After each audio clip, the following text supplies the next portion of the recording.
ဒီနေ့ပြောပြမယ့်ပုံမြင်လေးရဲ့ခေါင်းစဉ်ကတော့ပြီးပြည့်စုံစွာအဖမ်းခံရခြင်းကမ္ဘာပေါ်မှာလုံခြုံရေးအကောင်းဆုံးနေရာတစ်ခုကိုဓမြတိုက်ချင်သင်ပါလို့မလဲညဘက်မျက်နှာဖုံးဆွပြီးခိုးချောင်ခိုးဝဲဝင်မလားဒါမှမဟုတ်လက်နက်တွေနဲ့အကြမ်းဖက်ဝင်ရောက်မလားတကယ်တော့အကောင်းဆုံးဓမြတိုက်နည်းကရဲတွေကိုယ်တိုင်တင့်ကိုတကားဖွင့်ပေးလာအောင်ဖန်တီးပြီးကိုယ်တိုင်အဖမ်းခံလိုက်ဖို့ပါပဲရှုပ်သွားလာတော့မသိဘူးအစအဆုံးကိုနားထောင်ပြီးရင်တော့ target spot ကိုရမှာပါတူတူဆက်ပြီးနားထောင်ကြည့်လိုက်ကြရအောင်ဇလန်းကည7:00 နာရီတိရန်ကုန်မြို့ကဗဟိုရဲစခန်းကြီးတစ်ခုတည်းကိုလူငယ်တယောက်လမ်းလျှောက်ဝင်လာခြင်းကနေစတင်ပါတယ်သူ့နာမည်ကနန္ဒဝတ်ထားတာကတက်ရက်တဲ့ကုတ်အင်ဂျီနဲ့သူ့ရဲ့လက်ထဲမှာတော့အရန်ကိုလေးလံပုံရတဲ့အနက်ရောင်အင်ဂျီတစ်လုံးကိုဆွဲလာနေတယ်နန္ဒကတာဝန်ကျစခန်းမူဦးစာနီရဲ့ဇပွဲရှေ့ကိုရှောက်သွားပြီးအိတ်ကြီးကိုဇပွဲပေါ်ပြစ်တင်လိုက်တယ်ကျွန်တော်လာအဖမ်းခံတာပါလွန်ခဲ့တဲ့တနာရီက City Bank ကိုကျွန်တော်ဓမြတိုက်ခဲ့တယ်ဦးစာနီကကြောင်တောင်နဲ့အိတ်ကိုဖွင့်ကြည့်လိုက်တဲ့အခါ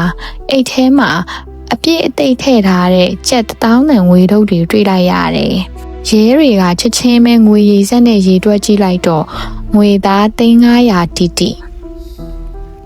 ဒါပေမဲ့ပြဿနာတစ်ခုရှိတယ်။ဦးစာနီက City Bank ရဲ့မန်နေဂျာစီကိုအမြန်ဖုန်းဆက်ပြီးစစ်ဆေးကြည့်လိုက်တဲ့အခါဘဏ်မန်နေဂျာကအန်အော်တကြီးနဲ့ပြန်ဖြေနေတယ်။ဘာရီပြောနေရလဲစခန်းမူကျွန်တော်တို့ဘဏ်ရဲ့လုံခြုံရေးကဘလို့မှဖောက်ဝင်လို့မရပါဘူး။ငွေတစ်ပြားမှလည်းမပြောက်ပါဘူး။ရဲတွေအကုန်လုံးခေါင်းရှုပ်သွားကြတယ်။ဘဏ်မှာငွေမပြောက်ပဲနဲ့ဒီလူကငွေ300ကိုဘယ်ကနေတည်လာတာလဲ။ဦးစာနီကနန္ဒကိုစစ်ကြောရေးလုပ်ပင်မဲ့နန္ဒကပြုံးပြီးဘာမှဆက်မပြောတော့ပဲနှုတ်ဆက်နေခဲ့တယ်။ဒီကောင်စိတ်မြန်မမှန်တာလားမသိဘူး။ကဲထားလိုက်သူ့ကိုအချုပ်ခန်းထဲထည့်ထားလိုက်ဒီငွေတွေကိုတက်တေကန်ပစ္စည်းသိမ်းဆဲခန်းထဲတေချာသိမ်းထားလိုက်လို့ဦးစာနေကအမိန့်ပေးလိုက်တယ်။ဗဟိုရဲစခန်းရဲ့တက်တေကန်ပစ္စည်းသိမ်းဆဲခန်း evidence room ဆိုတာကတော့စခန်းရဲ့အလုံးချုံဆုံးနေရာပါ passport ရဲ့လက်ပွေရရဲ့နှစ်ခုလုံးရှိမှဖွင့်လို့ရတာပါအဲ့ဒီအခန်းထဲမှာနန္ဒယူလာတဲ့ငွေ300ကိုသိမ်းလိုက်တယ်လို့မနေ့ကမှရဲတွေဆန်းစီရမိထားတဲ့မှောင်ခိုခိုင်းစီယာတန်ဖိုး1000နဲ့စိန်တုံးကြီးကိုလည်းအဲ့ဒီအခန်းထဲကမှန်တစ်တာလေးထဲမှာပဲလုံခြုံစွာသိမ်းဆည်းထားပါတယ်ည2 နာရီတိစခန်းတစ်ခုလုံးတိတ်ဆိတ်နေချိန်မှာရုတ်တရက်မီးတွေဖြတ်ခနဲပြတ်သွားတယ်2 မိနစ်လောက်ကြာမှမီးဆက်မောင်းလိုက်လို့မီးပြန်လာပေမဲ့အချုပ်ခန်းဘက်စီကနေရဲတယောက်ရဲ့အော်တန်ထွက်လာတယ်။စခန်းမှုတရခန့်ထွက်ပြေးသွားပြီ။ဦးစာနီပြရာခတ်သွားတယ်။နန္ဒကိုလှောင်ထားတဲ့အချုပ်ခန်းတကားကတော့ဖွင့်လျက်သားပွင့်နေပြီးနန္ဒကအရေးအယောင်တော့မတွေ့ရတော့ဘူး။တက်တေခန်းပစ္စည်းအခန်းကိုသွားစစ်စမ်းဦးစာနီကအတကုံអော်ပြီးတော့ပြေးသွားတယ်။သူထင်ထားတဲ့အတိုင်းပါပဲအခန်းရဲ့လုံခြုံရေးတကားဟနေတယ်အထဲကိုဝင်ကြည့်လိုက်တော့အရာအားလုံးကပုံမှန်အတိုင်းပါပဲနန္ဒယူလာတဲ့ငွေ300အိတ်ကြီးကလည်းအဲ့ဒီအတိုင်းရှိနေတော့မယ်ဘာငွေမှမပြောက်ပါဘူးဦးစာနေတပြင်းချလိုက်တယ်ဒီကောင်တကယ်စိတ်မမှန်တာပဲ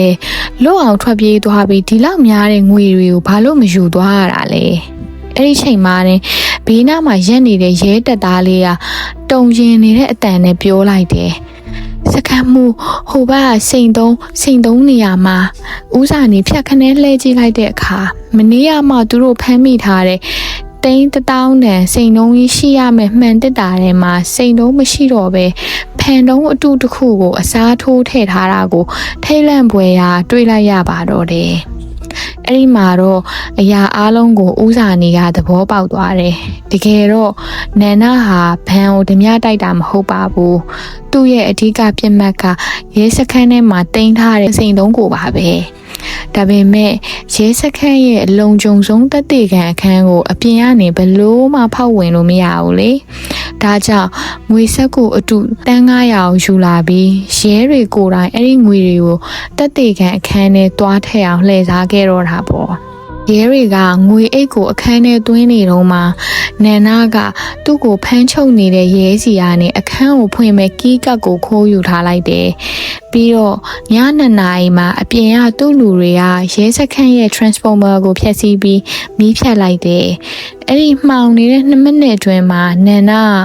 ကြိုဖွက်ထားတဲ့တန်ချိုးခလောက်ဖွင့်တဲ့တန်နဲ့အချုပ်ခန်းကိုဖွင့်ပြီးတော့သူခိုးထားတဲ့ကက်နဲ့တက်တေကန်ခန်းကိုထဲကိုဝင်စိန်တုံးကိုအတုနဲ့အစားထိုးပြီးပြည့်စုံစွာလွတ်မြောက်သွားခဲ့တာပဲဖြစ်ပါတယ်